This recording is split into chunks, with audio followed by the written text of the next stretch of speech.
نحمده ونصلي ونسلم على رسوله الكريم اما بعد فاعوذ بالله من الشيطان الرجيم بسم الله الرحمن الرحيم رب اشرح لي صدري ويسر لي امري واحلل عقدة من لساني يفقهوا قولي صدق اللہ مولانا العظیم۔ محبت سے باواز بلند درود شریف پڑھ لیجیے۔ اللہم صلی علی سیدنا و مولانا محمد معدن الجود والکرم وآلہ وبارک وسلم صلاۃ و سلام علیک یا سیدی یا رسول اللہ۔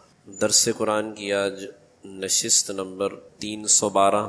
آج انشاءاللہ تعالی سورہ آل عمران کی آیت نمبر 149 سے گفتگو کا آغاز کریں گے۔ اللہ کی بارگاہ میں دعا ہے کہ مجھے حق بیان کرنے اور ہم تمام کو اس حق پر عمل پیرا ہونے کی توفیق عطا فرمائے۔ پچھلی نشست میں سابقہ امتوں کے احوال اور ان کی تعریف کے حوالے سے جو آیات بیان ہوئی تھی اس پر ہماری گفتگو ہوئی تھی کہ اللہ تعالیٰ نے مسلمانوں کو یہ بات باور کروائی ہے کہ صرف تم ہی لوگ جہاد نہیں کرتے، بلکہ جس طرح پہلے کئی نبی گزرے تو ان کے ساتھ بھی ایسے افراد ہوا کرتے تھے کہ جو میدان جہاد میں آیا کرتے اور وہ اپنی ثابت قدمی پر اللہ کی بارگاہ میں دعا کیا کرتے تھے اور اپنے گناہوں سے معافی بھی مانگا کرتے تھے۔ اس پر پچھلی نشست میں تفصیل سے گفتگو ہوئی۔ آج کی آیات بینات میں اللہ تعالیٰ نے مسلمانوں کو دوبارہ تنبیہات بیان فرمائی اور خاص طور پر کفار کی اطاعت کرنے سے منع کیا گیا۔ ارشاد فرمایا کہ یا ایھا الذین آمنوا ان تطیعوا الذین کفروا یردوکم علی اعقابکم فتنقلبوا خاسرین، کہ اے ایمان والو اگر تم نے کفار کا کہا مان لیا تو وہ تم کو الٹے پاؤں لوٹا دیں گے اور تم نقصان اٹھانے والوں میں سے ہو جاؤ گے۔ یہ آیات بینات بھی غزوہ احد کے ضمن میں آئی ہیں۔ ان آیات میں بھی اللہ تعالی نے جو احکامات بیان فرمائے ہیں، جو گفتگو بیان فرمائی ہے، وہ غزوہ احد کے حوالے سے ہی ہے، اور غزوہ احد کے احوال آپ کے ذہن میں ہوں گے تو یہ آج کی آیات بھی آپ آسانی سے سمجھ سکیں گے۔ اللہ تعالی نے جو پچھلی آیتیں مبارکہ ہیں اس میں اللہ نے کیا ذکر فرمایا کہ پہلے کی امتیں انبیاء سابقین علیہم السلام اور ان کے جو متبعین تھے ان کے اعمال صالحہ اور ان کے جہاد کا ذکر فرمایا، اور اب یہاں پر بیان کیا جا رہا ہے کہ تم مشرکین عرب اور کفار کی پیروی نہ کرو، کیونکہ غزوہ احد میں معاملہ یہ بھی ہوا کہ جب جنگ کا نتیجہ پلٹ گیا، جو ابتدا میں جنگ مسلمانوں کے ہاتھ میں تھی تو جب وہ پلٹ کر کفار کے ہاتھ میں چلی گئی اور کفار فتح یاب ہونے لگے اور مسلمانوں کو نقصان پہنچانے لگے، اور پھر مزید اس پر کہ رسول معظم صلی اللہ علیہ وآلہ وسلم کی شہادت کی افواہ جب پھیل گئی تو اب مسلمانوں کے درمیان جو منافقین تھے انہوں نے مسلمانوں کو یہ مشورہ دینا شروع کیا کہ اب تمہیں ابو سفیان سے امان حاصل کرنی چاہیے۔ ابو سفیان جو غزوہ احد میں کفار کی طرف سے امیر تھے، تو منافقین نے اپنے ہی مسلمان بھائیوں، اپنے مسلمان جن کے ساتھ وہ غزوہ احد میں آئے تھے، ان کو یہ مشورہ دینے لگے کہ تمہیں اب ابو سفیان سے امان حاصل کرنی چاہیے، اور انہی میں سے بعض بدبخت ایسے بھی تھے کہ جنہوں نے مسلمانوں سے یہاں تک کہا کہ کیا تم اس دین کے لیے لڑ رہے تھے جس دین نے آج تمہیں اس حال میں پہنچا دیا اور تم کو یہ ہزیمت اٹھانی پڑ رہی ہے اور اتنی بدترین شکست تمہارے حصے میں آئی ہے، تو اب تمہیں چاہیے کہ جس طرح تم آباء و اجداد کے دین کو چھوڑ کر اسلام میں داخل ہوئے تھے تو لہذا اب تمہاری بھلائی اسی میں ہے کہ دوبارہ اپنے آباء و اجداد کے دین کی طرف لوٹ جاؤ۔ ان کے رد میں اللہ تعالی نے یہ آیت مبارکہ نازل فرمائی کہ اے ایمان والو ان تطیعوا الذین کفروا، کہ اگر تم کفار کی پیروی کرو۔ دو باتیں تھیں نا، نمبر ایک تو یہ کہ وہ یہ چاہتے تھے کہ تم کسی طرح ابو سفیان سے امان حاصل کرو۔ امان حاصل کرنے کا مطلب یہی تھا کہ وہ ان کے سامنے گھٹنے ٹیک دیتے، اپنی شکست قبول کر لیتے۔ دوسرا آپشن کیا دیا کہ تم اپنے آباء و اجداد کے دین کی طرف لوٹ جاؤ۔ تو اللہ ارشاد فرماتا ہے کہ اگر تم کفار کی پیروی کرتے ہو یردوکم علی اعقابکم، تو وہ تمہیں تمہارے دین کی طرف، تمہارے ایڑیوں کی طرف تمہیں الٹے پاؤں لوٹا دیں گے۔ فتنقلبوا خاسرین، اور اگر واقعتاً ایسا ہو گیا تو تم ضرور خسارہ اٹھانے والوں میں سے ہو جاؤ گے. ہر چند کے، اس میں کوئی دو رائے نہیں کہ یہ آیت مبارکہ اس خاص موقع کے متعلق نازل ہوئی، وہ خاص موقع جو غزوہ احد میں پیش آیا. لیکن آپ جانتے ہی ہیں کہ یہ قرآن مجید فرقان حمید قیامت تک آنے والے لوگوں کی رشد و ہدایت کا ذریعہ اس میں رکھا گیا ہے. تو ایسا نہیں کہ یہ آیت مبارکہ اس وقت کے لیے تو خاص تھی اور بعد میں اس کا مفہوم ہمارے لیے قابل عمل نہیں، ایسا نہیں، بلکہ اس کا حکم تمام مسلمانوں کے لیے عام ہے اور غزوہ احد کے مسلمانوں کے لیے خاص ہے. ٹھیک ہے نا؟ تو نقطہ اس میں کیا ہے بنیادی طور پر جو بات میں نے عرض کرنی وہ بات یہی ہے کہ یہ حکم آج بھی ہم پر لاگو ہوتا. یہ صرف ان مسلمانوں کے لیے خاص نہیں تھا بلکہ آج بھی یہ بات ہم پر لاگو ہوتی ہے. وہ بات کیا ہے کہ اپنے مذہبی معاملات میں کفار کے خلاف کسی بات کو بھی نہیں ماننا چاہیے. اپنے مذہبی معاملات کے خلاف کفار کی کسی بھی بات کو نہیں ماننا چاہیے، اور اپنے دین اور اپنے مذہب کے خلاف ان کی اطاعت کرنا دین میں بھی فساد مول لینے کے برابر ہے اور دنیا میں بھی فساد کے برابر ہے. ٹھیک ہے نا؟ آج بھی ہمیں چاہیے کہ ہم اپنے دینی معاملات میں خاص طور پر کفار کی پیروی ہرگز نہ کریں. ایک تو یہ تفسیر اس کے متعلق ہو گئی. اب جنگ احد میں جب ابو سفیان اور ان کے دیگر رفقا مسلمانوں کو شکست دے کر واپس مکہ کی طرف جب لوٹ رہے تھے تو مکہ کی جانب جب جانے لگے تو میدان احد سے کچھ ہی فاصلہ بھی انہوں نے طے کیا تھا. مشرکین مکہ نے جو میدان احد میں مسلمانوں کو شکست دے رہے تھے، شکست دے کر واپس جا رہے تھے، تو ابھی ہی تھوڑی ہی مسافت انہوں نے طے کی تھی کہ اب وہ آپس میں نادم ہونے لگے اور کہنے لگے کہ یار یہ ہم نے کیا کیا، ہم نے ان سے جنگ کی اور ہم جیت گئے. اب اس نتیجے میں کیا ہوا؟ اس نتیجے میں مسلمان زخمی ہوئے، کچھ شہید بھی ہوئے اور نتیجتاً تھوڑے سے مسلمان رہ گئے. تو اب یہ مشرکین مکہ المکرمہ کی طرف واپس جاتے ہوئے آپس میں باتیں کرنے لگے کہ یار یہ ہم سے کیا ہو گیا کہ معاملہ ہمارے ہاتھ میں تھا، جنگ کا نتیجہ ہمارے ہاتھ میں تھا اور ہمارے پاس بڑا بہترین موقع تھا مسلمانوں کو اور اسلام کو ختم کرنے کا. جنگ تو ہم ویسے ہی جیت گئے، تھوڑے سے مسلمان باقی رہ گئے، ہمارے پاس بڑا اچھا موقع تھا کہ ہم مسلمانوں کو معاذ اللہ صفحہ ہستی سے مٹا دیتے. تو اب یہ تھوڑی سی مسافت پر جا کر یا آپس میں گفتگو کر کے آپس میں ندامت کا اظہار کرنے لگے. تو بہرحال یہ طے پایا کہ اب چلو واپس چلتے ہیں، ایسا موقع پھر دوبارہ تھوڑی آئے گا، چلو واپس چلتے ہیں کہ یہ نادر موقع ہے، دوبارہ یہ موقع ہمیں نہیں ملے گا، آج ہم مسلمانوں کو صفحہ ہستی سے مٹا دیں گے. تو جب انہوں نے واپسی کا ارادہ کیا تو اللہ تعالیٰ ارشاد فرماتا ہے سنلقی فی قلوب الذین کفروا الرعب بما اشرکوا باللہ ما لم ينزل به سلطانا. جب واپسی کا انہوں نے ارادہ کیا تو اللہ تعالیٰ نے کافروں کے دلوں میں مسلمانوں کا رعب ڈال دیا. یہ اللہ کا بڑا کرم تھا کہ وہ واپس آئے نہیں بلکہ ان کے دلوں میں خوف اور مسلمانوں کی ہیبت طاری ہو گئی اور وہ سوچنے لگے کہ ایسا نہ ہو کہ ہم جائیں اور ہم ہی صفحہ ہستی سے مٹ جائیں. اللہ ارشاد فرماتا ہے کہ عن قریب کافروں کے دلوں میں اللہ تعالیٰ رعب ڈال دے گا بسبب اس کے کہ اشرکوا باللہ ما لم ينزل به سلطانا، کہ انہوں نے اللہ کے ساتھ ایسی بات کو شریک ٹھہرایا کہ جس کی سند اللہ نے نازل نہیں کی، جس کی کوئی دلیل نازل نہیں کی گئی. تو یہ بھی اللہ کا بڑا کرم تھا مسلمانوں پر.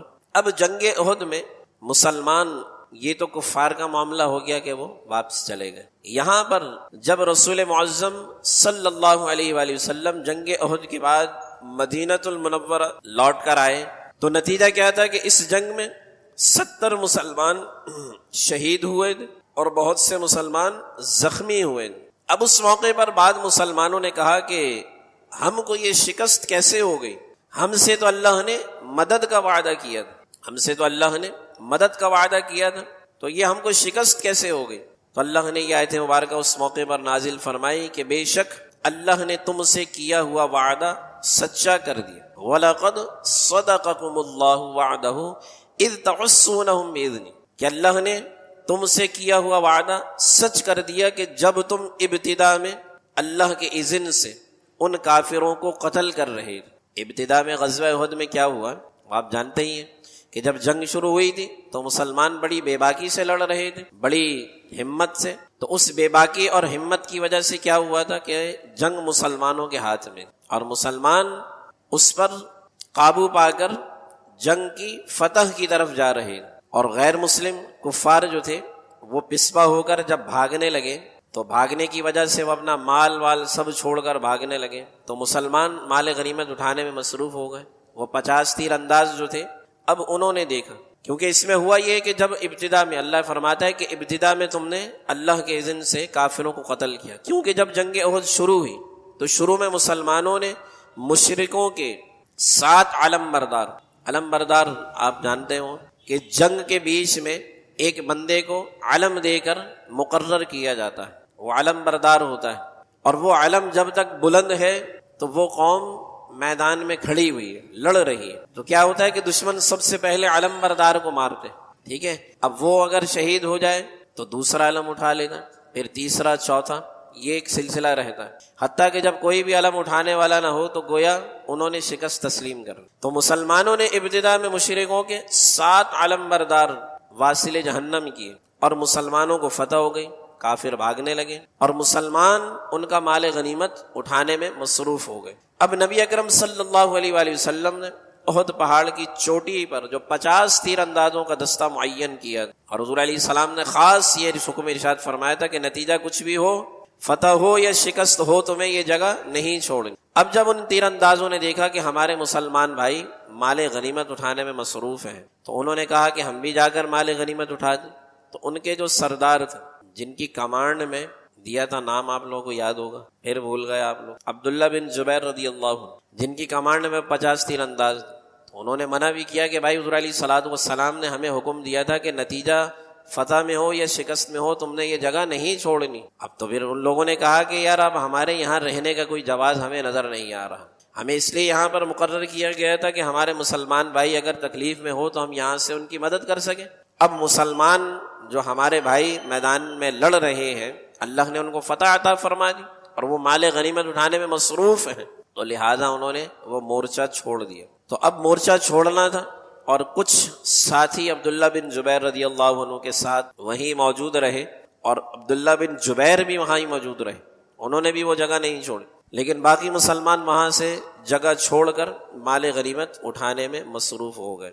اب جب دیکھا کہ مال غنیمت اٹھانے کے لیے وہ بھی آ گئے، یہ بھی مصروف ہیں، تو حضرت خالد بن ولید جو اس وقت تک ایمان نہیں لائے تھے، تو انہوں نے جب دیکھا نا کہ جگہ خالی ہے، تو پیچھے سے وہ اپنے ساتھیوں کے ساتھ گئے اور دوبارہ مسلمانوں پر اس قوت سے حملہ کیا کہ مسلمان جو بھاگتے ہوئے کفار تھے وہ واپس آ گئے، اور یہاں سے مسلمانوں پر حملہ ہو گیا، حتیٰ کہ مسلمان کہتے ہیں کہ جب تلواریں ہمارے سر پر آ گئی نا تب ہمیں خبر ہوئی کہ ہم پر تو حملہ ہو چکا ہے، لیکن اس وقت بدحواسی ایسی کہ مسلمان سنبھلنے کو نہیں آ رہے، اور پھر غم والا غم، اللہ نے انہی آیات میں یہ ارشاد فرمایا کہ غمم بغم لکی لا تحزنوا علی ما فاتکم، کہ ہم نے غم کے اوپر غم مسلمانوں کو دیا۔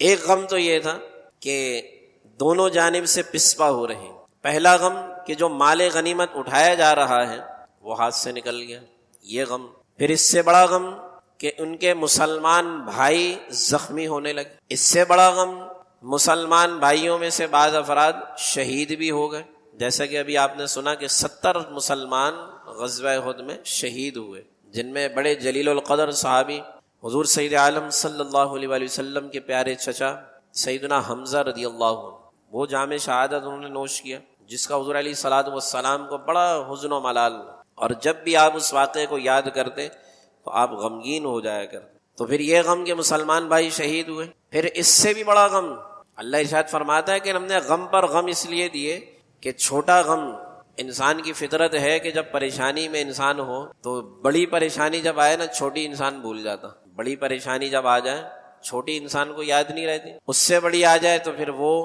انسان کے نزدیک چھوٹی ہو جاتی، یہ انسان کی فطرت میں ہے یہ بات۔ تو غم پر غم اللہ تعالیٰ نے مسلمانوں کو دیے۔ سب سے بڑا غم جو مسلمانوں کو اس دن لاحق ہوا نا کہ رسول معظم صلی اللہ علیہ وآلہ وسلم کی شہادت کی افواہ مسلمانوں میں پھیلی. جو رہی صحیح مسلمانوں کی ہمت تھی وہ جواب دے.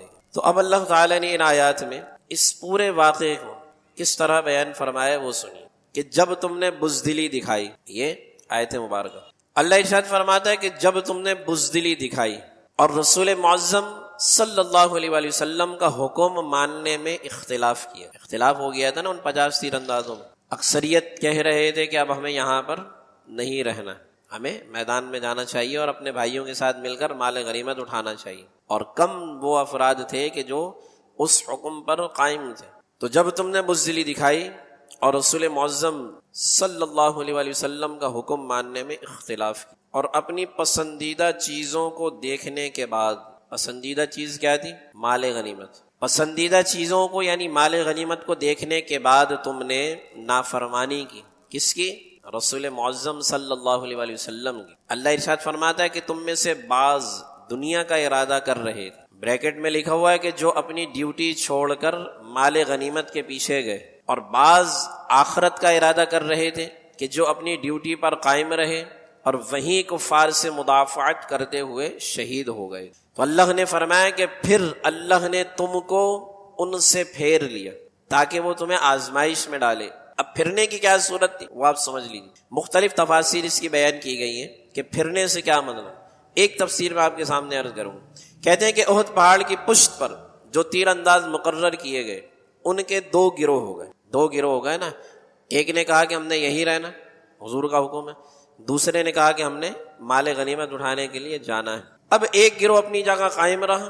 پھر جو گروہ اپنی جگہ قائم رہا, دشمن کی چڑھائی کے بعد اگر وہ اسی طرح قائم رہتا وہیں پر, کیونکہ دشمن پیچھے سے حملہ آور ہو گئے تھے نا, اگر وہ وہیں رہتے تو دشمن ان کو بھی قتل کر دیتے اور وہ بغیر کسی مقصد اور فائدے کے شہید ہو جاتے. یعنی ان کی شہادت ان کے اپنے لیے تو فائدہ مند ہوتی کہ وہ شہادت کے مرتبے پر ہے, لیکن کم تعداد میں ہونے کی وجہ سے وہیں پر قائم رہنا, وہیں پر کھڑے رہنا, یہ موت کو اپنی طرف دعوت دینے کے مترادف ہے.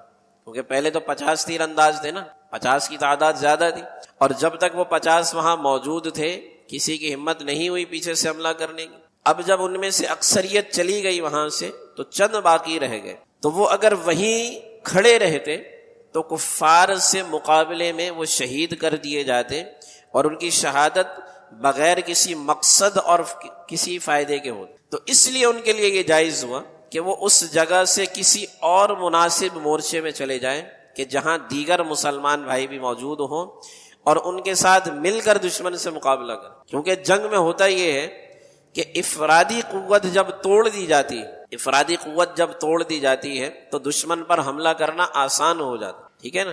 تو ان کے لیے اب جائز یہ تھا کہ وہ اس جگہ سے کسی اور مناسب مورچے میں چلے جائیں اور وہاں جا کر مقابلہ کریں.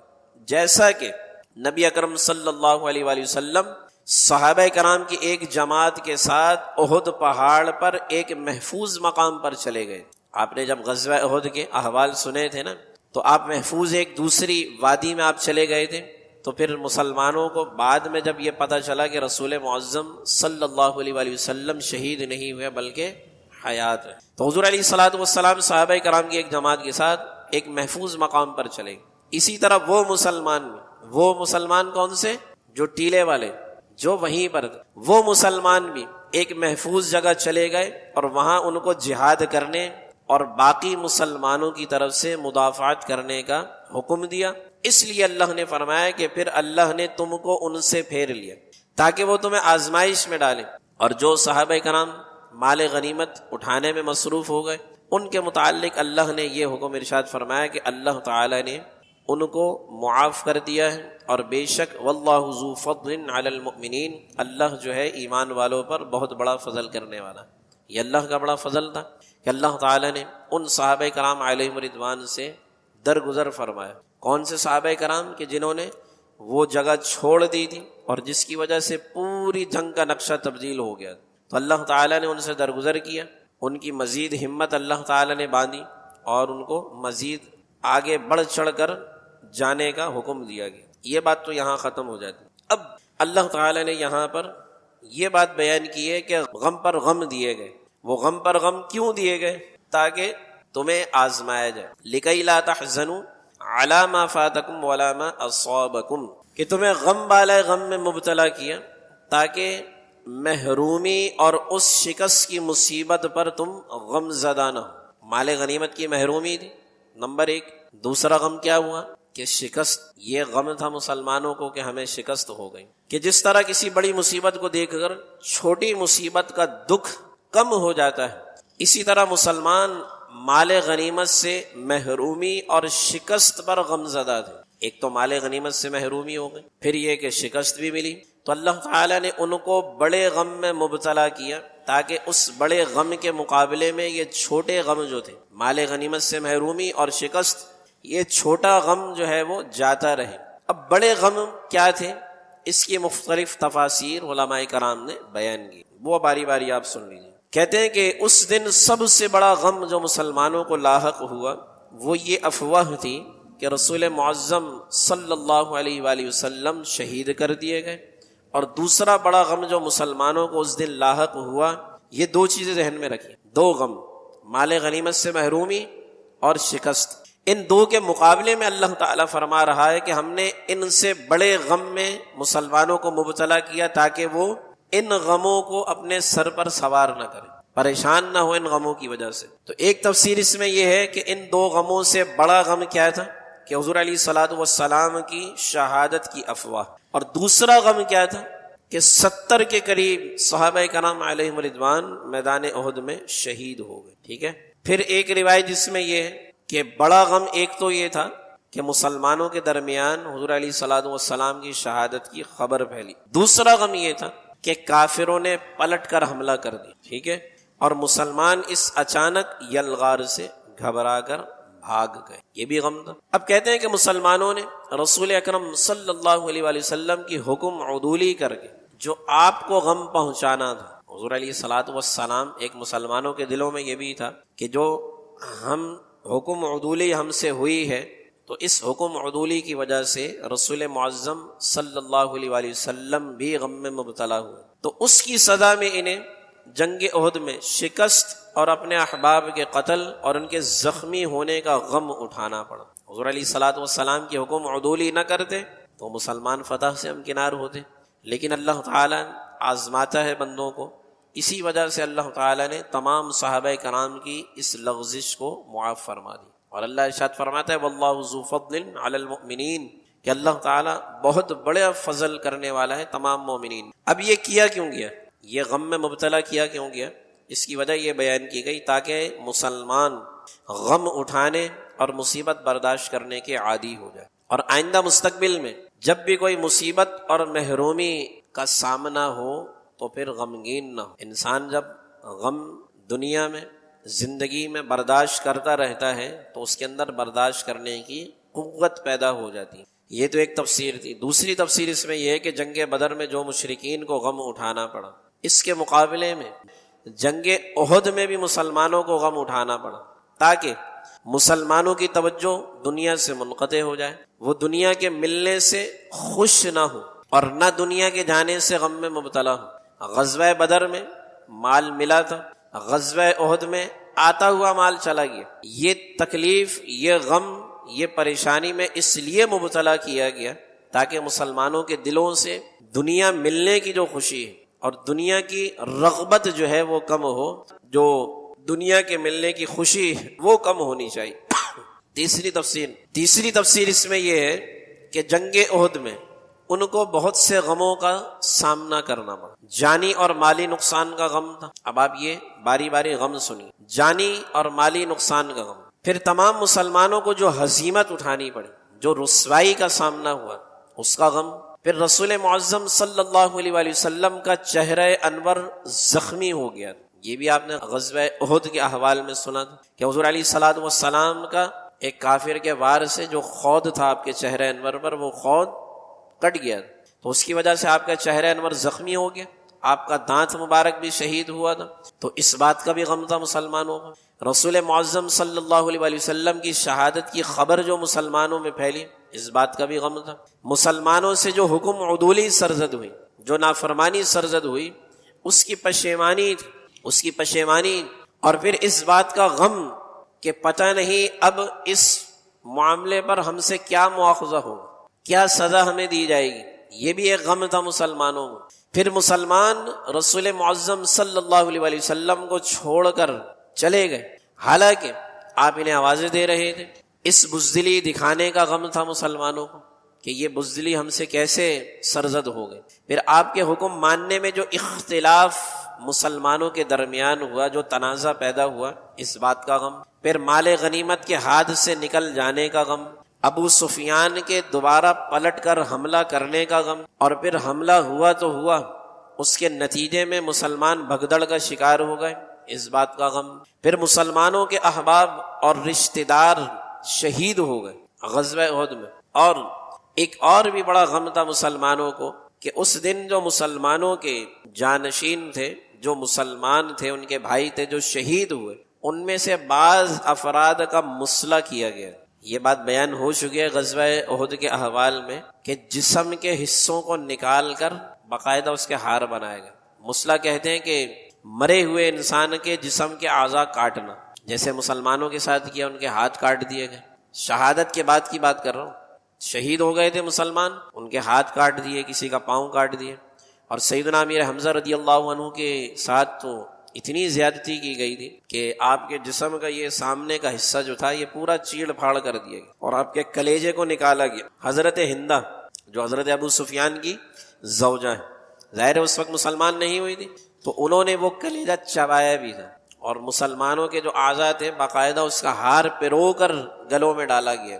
تو یہ بھی ایک بڑا غم تھا مسلمانوں کے لیے کہ ان کے بھائیوں کے جو جسم تھے جو شہید ہو چکے تھے ان کا مسلح کیا گیا. تو اس بات کا بڑا غم تھا.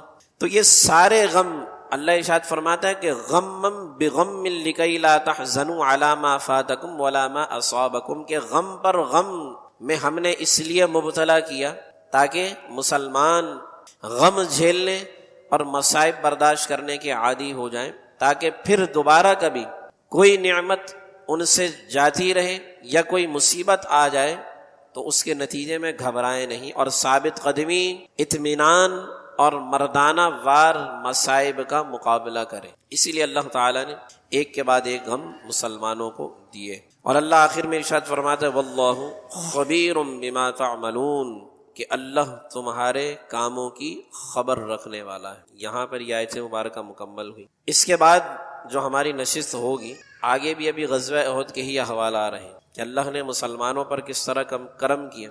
پہلا کرم تو یہی سب سے بڑا تھا نا کہ اللہ نے ان کی اس لغزش کو معاف کر دی، کیونکہ مسلمان اس بڑی پشیمانی میں مبتلا تھے اور سوچ رہے تھے کہ اب ہمارا کیا ہوگا، ہمیں کس طرح جو ہے وہ ہماری جو اس بات ہے، جو پشیمانی تھی، جو غلطی ہم سے سرزد ہوئی ہے، کہ اس سے ہمیں کیسے معافی ملے گی.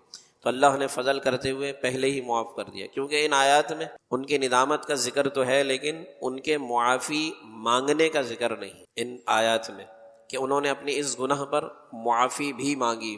پشیمانی تو ظاہر تھی، ندامت بھی تھی، لیکن باقاعدہ طور پر یہاں کہیں یہ ذکر نہیں کیا گیا کہ انہوں نے اللہ سے معافی مانگی تب اللہ نے ان کی معافی کو قبول کیا، ایسا ذکر نہیں، بلکہ اللہ تعالیٰ نے یہ ذکر فرمایا کہ اللہ نے از خود ان کی اس غلطی کو معاف کر دیا اور ان کو بخشش عطا فرمائی.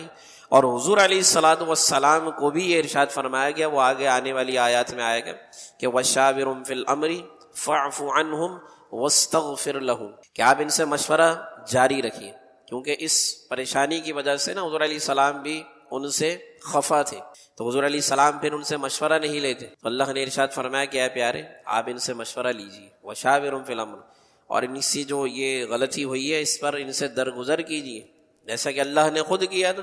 تو آگے آنے والی آیات بھی غزوہ احد کے متعلق ہی ہیں. اللہ کریم کی بارگاہ میں دعا کرتا ہوں کہ مجھے حق بیان کرنے کی اور جو حق بیان ہوا ہے ایمان کی سلامتی کے ساتھ اس پر عمل پیرا ہونے کی توفیق عطا فرمائے. وآخر دعوانا ان الحمد للہ رب العالمین.